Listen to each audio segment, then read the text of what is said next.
So that was a video of our engagement. And for this video, we will show you some tips and clips on our wedding planning. So hopefully this can also help you have that happy and blissful wedding day.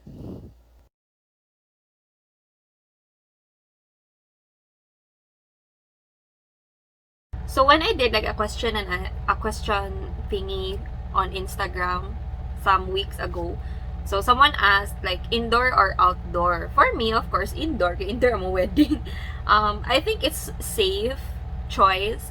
But then there are some nga ganang gyud outdoor cause mas gwapa. It looks prettier, natural light and everything. But for me, it's risky.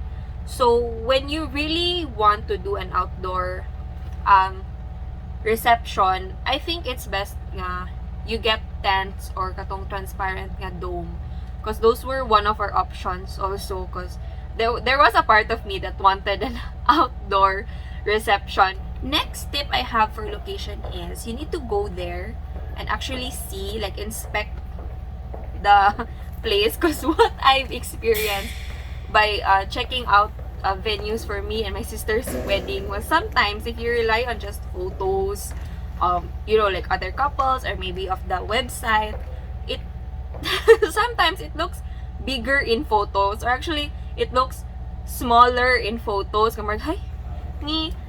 It's too big of a hall for the 40 guests I have in mind, Margnyek.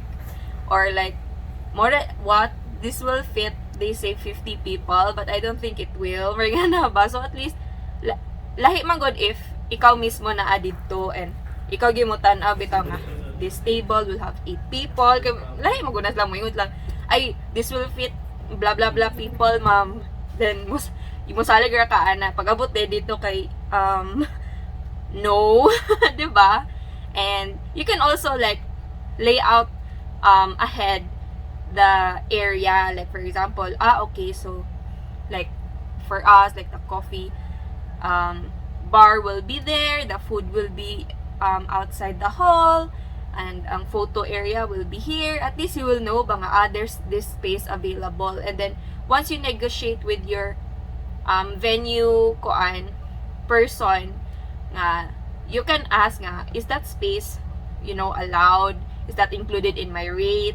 Can we put this here in this area? Because what if no, bawal did near the door, bawal did dira or something. Did to appeal sa rate ang outside, di ba? Sa ilang provide nga rate. So at least you can negotiate. You need to be there physically.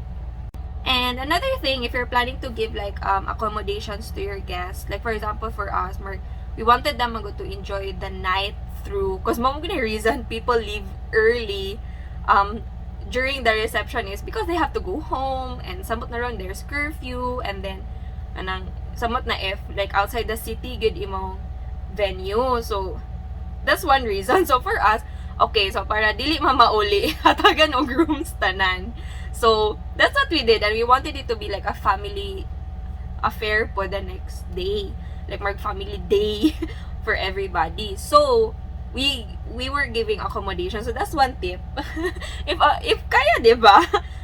And you'd want your guests to stay good until the end of the program, ihatag accommodation dahil mga tulog ta diri ma. No need to worry about going home early. So if you're doing that also, make sure to provide a room guide for your guests. Kay I think it will be embarrassing mga god if they have to go to the front desk and have to say nga naa daw mi room. They said they will provide us a room, and then ang front desk would confused. I didn't want that to happen. I wanted our guests, our relatives, family to feel comfortable and yung well taken care of. So we provided them a room guide on the invitations, and then we also provided the front desk with the list, like the last name, the family name list. So para magtugma siya, so room blah blah blah, this last name sa family, room something something, this family. So at least smooth bitaw, dili tong murag ka na they have to wait, and I don't know if I will be checked in, I'm not sure if there's a room, para no embarrassing moments lang for your guests. Another important tip when finalizing your venue is refer first with your stylist. Okay, parang ako ang important. Refer first with your stylist, photographer, and caterer.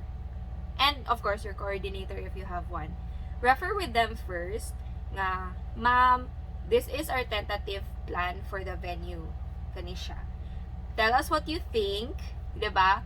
Your experience here, nga things, because we never know, manggod, nga I tried there and they were like this, or we tried in that venue. Like, your photographer will have info also, or your coordinator nga, you might not know. So, at least, ma-inform ka beforehand. And then, also, vice versa, you tell your venue person, head nga, ma'am, we're planning to have this caterer, for example, as, you know, for our food, and we're having to have this bar, the ansani kanang greasing spread, all those things nga you're planning to add to your wedding. So at least they will be aware nga, okay, they want this and that.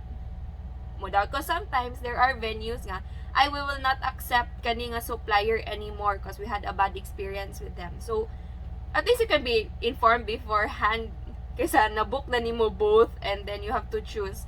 May nga na bitaw nga kind of trouble. So for me, important sad na siya. We did that, but of course, wala may mga negative feedback. But now looking back at it, bitaw no, that was a safe thing to do.